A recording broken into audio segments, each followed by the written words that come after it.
విశాఖలోని PV Sindhu sports academy వివాదానికి care of address గా మారింది. భవనాలు నిర్మాణ దశలో ఉండగా మంత్రి లోకేష్ రెండోసారి శంకుస్థాపన చేయడం క్రెడిట్ చోరీకి పరాకాష్ట అని వైసీపీ ఎద్దేవా చేస్తోంది. అయితే ఇరుపక్షాల మధ్య క్రెడిట్ చోరీ ఆరోపణలు మరింత తీవ్రమయ్యాయి. పీవీ సింధు షటిల్ కోర్టు చుట్టూ క్రెడిట్ చోరీ పాలిటిక్స్ కాక మొదలైంది. స్టార్ షటిలర్ పీవీ సింధు అకాడమీ ఇందుకు కేంద్రంగా మారింది.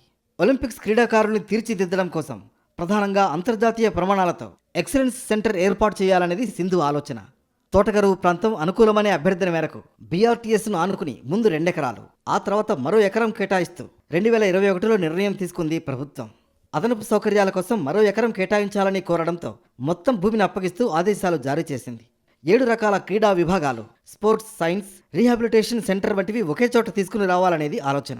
బ్యాడ్మింటన్ కోర్ట్, స్విమ్మింగ్ పూల్, 25 మీటర్ల షూటింగ్ రేంజ్ వంటివి ఏర్పాటు కానున్నాయి. అయితే కోట్లాది రూపాయల విలువైన భూములను స్పోర్ట్స్ అకాడమీకి ఇవ్వడంపై స్థానికంగా అభ్యంతరాలు వచ్చాయి. సామాజిక అవసరాలకు ప్రాధాన్యత ఇవ్వాలని డిమాండ్ చేస్తూ ఫెన్సింగ్ తొలగించేందుకు చేసిన ప్రయత్నం విమర్శలకు దారితీసింది.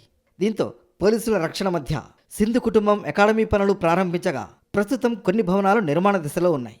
ఈ నేపథ్యంలో మరోసారి శంకుస్థాపన కార్యక్రమాన్ని అధికారికంగా నిర్వహించగా రాష్ట్ర మంత్రి లోకేష్ ముఖ్య అతిథిగా హాజరయ్యారు.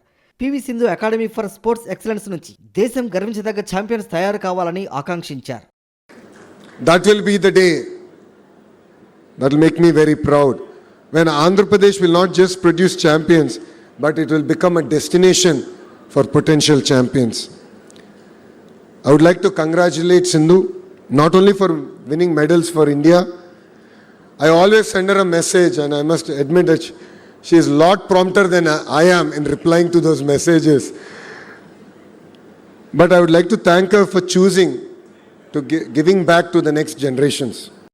అయితే పీవీ సింధు అకాడమీకి మంత్రి లోకేష్ మరోసారి శంకుస్థాపన చేయడం ముమ్మాటికి క్రెడిట్ చోరీకి పరాకాష్ట అంటోంది YSR Congress party. Centre for badminton and sports excellence నిర్మాణ పనులు జరుగుతుండగా పబ్లిసిటీ కోసం చేస్తున్న ప్రయత్నం చూసి జనం నవ్వుకుంటున్నారని ఆక్షేపించారు వైసీపీ ఎమ్మెల్సీ కళ్యాణి. అప్పట్లో టీడీపీ నాయకులు ఈ భూముల్ని కబ్జా చేసేందుకు ప్రయత్నం చేసిన విషయం కూటమి పెద్దలు మరిచిపోయారా అని ప్రశ్నించారు. మనం చూసాం, పీవీ సింధు గారికి బ్యాడ్మింటన్ని ప్రోత్సహించాలి అనే ఉద్దేశంతో జగనన్న ప్రభుత్వం బ్యాడ్మింటన్ అకాడమీ కట్టించుకోవడానికి స్థలం కేటాయించడం జరిగింది. ఆ స్థలంకు ఆల్రెడీ సింధు గారు శంకుస్థాపన చేశారు. నిర్మాణాలు కూడా ప్రారంభమయ్యాయి. పిల్లర్స్ కూడా కట్టేస్తూ ఉండే పరిస్థితి. గతంలో జగనన్న దానికి కేటాయించినప్పుడు తెలుగుదేశం పార్టీ నాయకులే అడ్డుకోవడానికి ప్రయత్నించారు. ఆ స్థలం కబ్జా చేయడానికి కూడా ప్రయత్నించిన పరిస్థితి మనం చూసాం. ఇప్పుడు లోకేష్ గారు నిన్న వచ్చి ఆ స్థలంలో మళ్లీ శంకుస్థాపన చేశారు. ఆల్రెడీ శంకుస్థాపన అయిపోయి నిర్మాణాలు ప్రారంభమైపోయి అలాగే పిల్లర్స్ కూడా అవుతూ ఉన్న స్థలానికి శంకుస్థాపన చేయడం లోకేష్ గారికే చెల్లింది.